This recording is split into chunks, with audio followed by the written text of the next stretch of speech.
I'm gonna bring only a certain amount. I'm gonna bring back the comedy. Michael, what was your moment? He's like, I don't give a fuck about baseball. Yeah, he fucking hates baseball. No, dude. it's true. It's true. I don't hate baseball. You've seen me in a batting cage. Dude, what are you doing over there, He Ross? definitely was one of the white kids that got the batting lessons growing up. You know what I mean? He was one of those privileged fucks. You know what I mean? Well, we're not all fucking 6'6" with fucking 38-inch biceps. So I took down a lot of balls in batting cages. Took down a lot of mailboxes on country streets. That's what it was like when I was fucking going up. Comedy. yeah. How do you go from, I assume, the very depressing open mic scene of Los Angeles to your first opening tour with D'Elia? Did you just get asked by him to come up and open for him? And was that the big moment? I don't know. Do you have any talk show sets? How did you break into the next level? Well, first of all, I enjoyed doing open mics a lot. Like, I had fun doing those, so that made it easier. Where would you go? Everywhere. Just, I mean, Anywhere. when I started out, I would, just, I don't know, there was like websites and stuff where to go, and then I would like, some guy, Dean Del Rey, I think, was doing this because he started a little before me, but like counting. So like he would count how many open mics he did. So I was able to like turn my competitiveness and be like, oh, I want to be able to tell people I did like 500 open mics in a year. How many? So a I week? did that. Like, how many a week were you knocking out? When I started hitting I would try to at least 10 and then to like 15, 10 to 15. That's what I mean, there do. might have been a week where I hit 18, but that was so hard in LA. Like, where in New York, you could do fucking 18 easily. But like in LA, like there was a time like I would be like, let's at least hit 10.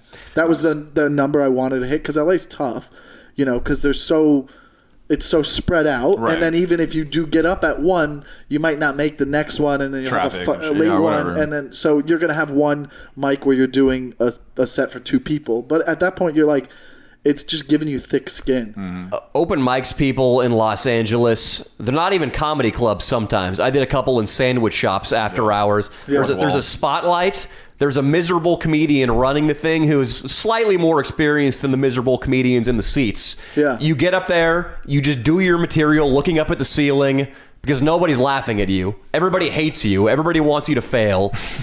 That's the scene, right? But there's a way to, like, you know, that's the competitive level. Right. Like, let me get someone to just smile. Exactly. You know what I mean? And then like you have the people who work there, and you're like, oh, that guy likes me. That's cool. So whatever, he fucking cares. And then you just became thick skin, and then you learn that, like, I felt like you could do enough open mics and nobody in there could laugh, but you could know, no, that's funny. That's funny for me. I feel like that's funny. I don't know yet, but like it gave me a thick enough skin to like just not give a fuck, for sure. You can tell the difference between a comedian who's done thousands of open mics and a guy who was a very successful actor that went into comedy, and he does comedy and he gets to go on big shows because he is a big name.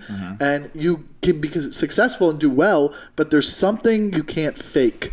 There's and there's a lot of comedians, I'm not going to name them, that are doing well and they work, but they never did the open mic scene because they didn't have to. Because they killed it as actors or something like that, which is fine. Everybody has their own journey. But those guys, there's something they're missing, and you can't fake it. Is this a good analogy? It's like learning a language and always retaining your American accent. An example, one of my favorite comedians of all time who's not a stand-up, Adam Carolla. Yeah. You know Adam? Yeah. Adam's been doing sets at the Laugh Factory all the time, and there's something about his stand-up, you can't really put your finger on it, where you can feel like he's speaking a language that he learned in his older age. It's all that because they just don't have the rawness of like, it's almost like they're performing it too much. Like, and everybody's performing when they first start out, but like there's this certain like I don't give a fuck that you have from doing all those open mics and then learning how to get good, and then also performing in front of crowds and knowing like this joke is good and I know it works. So it's also a rhythm too, and I obviously know way less about stand-up than you do. But from what I've observed is that amateur stand-ups and guys like Carolla, who again he's my hero on the radio, but stand-up, you're talking to the audience in a setup punchline format. And there's a natural ebb and flow of like tension, laughter, and that meter is just a little bit off where I could tell the guy came from acting or came from radio. They're less conversational. For sure, less conversational. Like Yeah.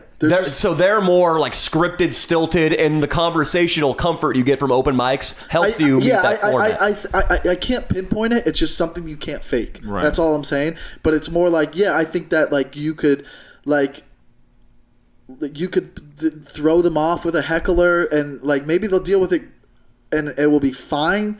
But they'll deal with it differently, maybe. That the heckler, you know what I mean? I think the hecklers is when you really see it, right? They're You see the very, experience. like, on script. They're like, this is what I do, this is how I do it, this is how I do it. Yeah. Like, whereas I'm like, I'll have my set list, and you'll see me one week, and you've heard the jokes, but they're still different every week. Mm-hmm. That's why you can know what I mean? definitely Like, see comedians multiple times when they have that kind of experience. Yeah, I think. we forget about that sometimes. Right. I'll like, sometimes when we do Mark's show, I'm like, half the crowd's been here for, and I'll get in my head a little bit. I'm like, they know my whole fucking. Do they not know how comedy works? But then you're like, and then like you'll talk to someone. You're afraid of saying the same material to a crowd. But I mean, that's what comedy is. Yeah. You have a routine, it's but then so you funny. forget. You talk to them afterwards, Right. like, oh, well, it's different, and you're like, And you want to hear it is different. When you hear a good joke, though, you Yeah. want to hear it again. I don't mind. I go all the time. Yeah, but in my head, I'm like, oh, Yeah. fuck, you know what I mean? Yeah. So, but And also, it's ego thinking that everybody else is familiar with your act as you are. yeah, They that's exactly. It's. I mean, when I rewatch a Louis C.K. special, I've seen 30 times. I'm like, I kind of know where this joke is going, but the punchline's always surprising. But the timing will always be different too. Like it's just like the joke is gonna sound different on a different night depending on the energy in the room and stuff like that.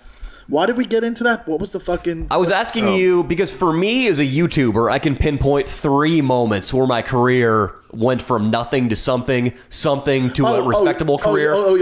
So doing the open mics, and then I would hang out. Once I got open mics, I would hang out at all the clubs and just like let me watch all the good guys, and then I picked my favorite ones, and I would always go watch them. And then if you're around enough, you just start conversating with people. And I kind of got lucky early. I mean, not everybody does, but like I was 2 years in, and Bobby Lee was like, You're gonna come do the San Diego with me. You're gonna come do the road, and I was like, nice, okay. man. And then I learned about that whole game. I was like, oh shit, there's like you could host and you perform for these big crowds, and when you get in front of big crowds, you learn how to write better for sure, and you learn what doesn't work, and then you learn the whole game about how like getting into the clubs and stuff like that. Can you walk me through that? The first night you opened for Bobby Lee.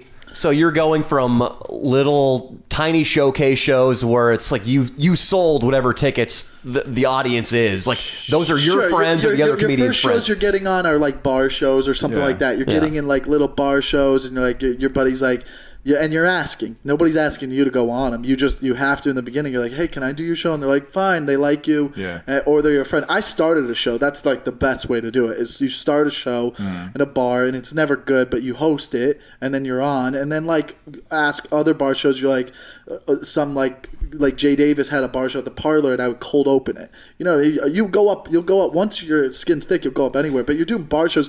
You're not really doing a club show, really. And then when you first do a club show, you're fucking shitting your brains out, and you're not good. How many people were in the club that you opened for Bobby Lee? So the Bobby Lee show, that was the first big show I ever did. It was New Year's Eve. It was New Year's Eve 2012, so going into 2013. What is that, like 5,000 seater? No. At the time, it's 200 American Comedy Club in San Diego. So it's like 200 people, but like I had to have done a show in a club before that. I might have done like Irvine or Brea, where there was like only 50 people. But whatever, you get on shows like that. You'll do shows outside of Hollywood. I probably didn't get up at the obviously Laugh Factory Store or Improv in the beginning, but like you would get on like other clubs like. You know, there's like the Madhouse in San Diego. So you were in club rooms when you first started, maybe for like 20 people, because there's like these shows you can get on, and you find out a joke works, and you learn a little bit, but you still don't learn how to build a routine until you start doing the road a lot. So even with Bobby, that was a big show. He's like San Diego, so that was exciting, sold out, and it was 2012 New Year's Eve.